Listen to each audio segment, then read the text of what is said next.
Email todaycb@rte.ie. Secondary school teacher Enoch Burke has been jailed for the third time over his refusal to comply with a court order and stay away from Wilson's Hospital School in County Westmeath. The High Court ordered him to be committed again to Mountjoy prison until he purges his contempt.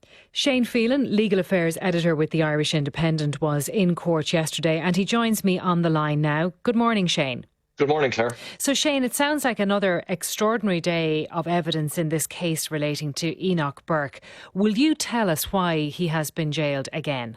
He's been jailed again because he refuses to comply with an order of the High Court which requires him to stay away from Wilson's Hospital School in County Westmeath. Enoch Burke was a teacher of history and German at Wilson's Hospital until 2 years ago when he was suspended from the school. He had a disagreement with the school management at the time, and this related to a request that a child there be called by a new name and they, them pronouns. And Mr. Burke objected to this on religious grounds. There were a number of incidents where he publicly objected to this. This led to his suspension, and he was later then dismissed for misconduct by the school. Despite this, he continued to show up for work and insisted that he had a right to be there and to teach the children.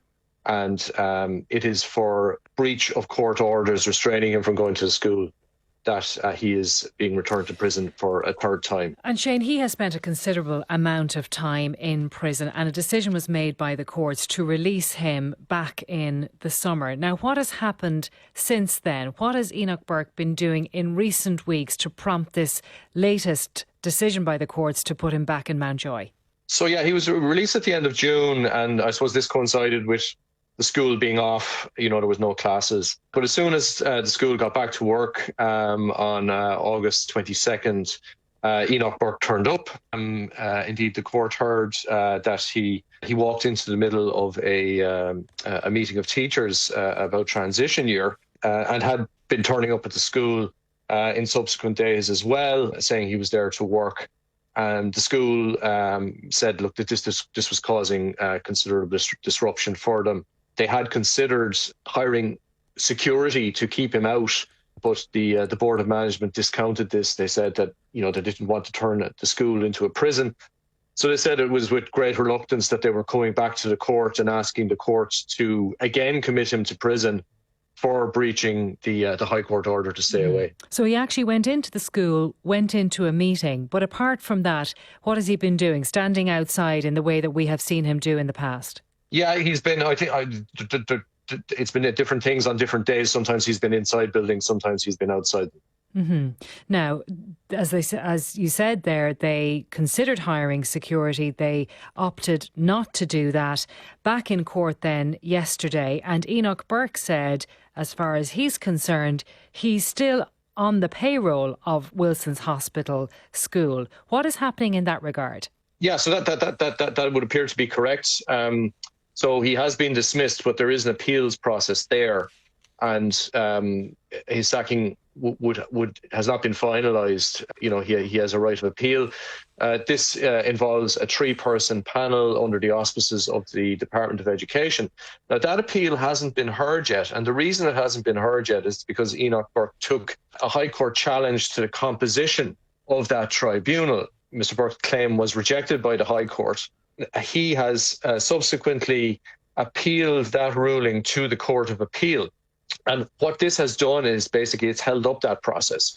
So the appeals panel that is going to consider his dismissal can't sit until the court process is finished. And we don't have a date yet for when the Court of Appeal will deal with those issues. Now, we have become used to hearing about the court appearances of Enoch Burke and others in his family being disrupted by various members of that family. Was that the case yesterday again? There were frequent interruptions by members of the family, particularly Enoch Burke's mother, Martina, and she was particularly exercised, I suppose, by a report that was written by a former principal of Wilson's Hospital. And this is a report which basically was the catalyst for Enoch Burke's suspension, and it detailed various incidents involving him. And she was imploring the judge who was there yesterday, Mr. Justice Michael Quinn, to read this report, and interjected on several occasions, asking him to do so. There was one period where she simply stood, in the middle of the court holding this report aloft, and she accused the judge of being, afraid to read the report, and saying other judges had been afraid to do it. And she claimed the judge was working for the government, was a slave, and was no longer independent. Now, Mr. Justice Quinn responded, saying he understood that the report had already been considered in, other parts of these proceedings along the way. Mrs. Burke's arguments there didn't really go anywhere. Yeah. But I suppose, unlike many previous hearings, no one was ejected yesterday. Right. But Enoch Burke did say to Mr. Justice Quinn that the judge would answer to God for imprisoning someone for their religious beliefs. That's not why he's gone to jail, clearly. But there are issues emerging now, aren't there, Shane, with the laws around contempt of court?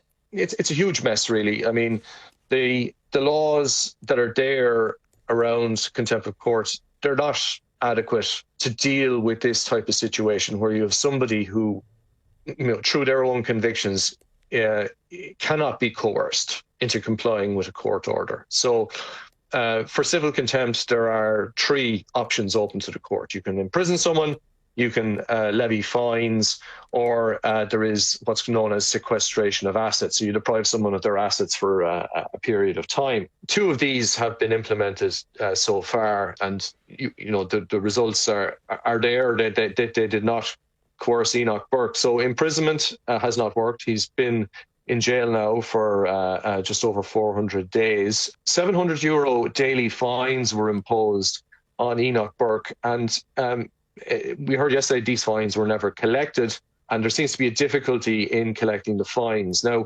the explanation for this was simply that there was problems in terms of what the laws allowed. That if that the architecture that's there for collecting fines is mainly based around fines in the context of criminal cases. So if someone has committed an offence, then there's ways and means of collecting these fines. But it was a different situation here because Enoch Burke hasn't been convicted of an offence. Contempt is actually part of the civil law. So the school said, look, there's a difficulty in collecting the fines. So that didn't get anywhere.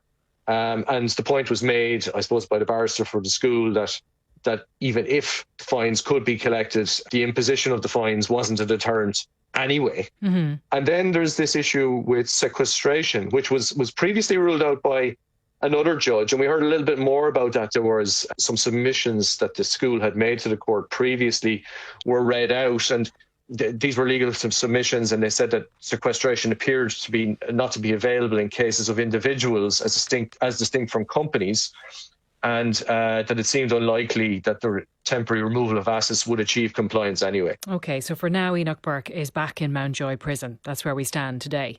Yeah, and there's absolutely no end in sight for this. I don't think anybody knows what possible solution there could be to this. He's not backing down. The courts are limited in what they can do.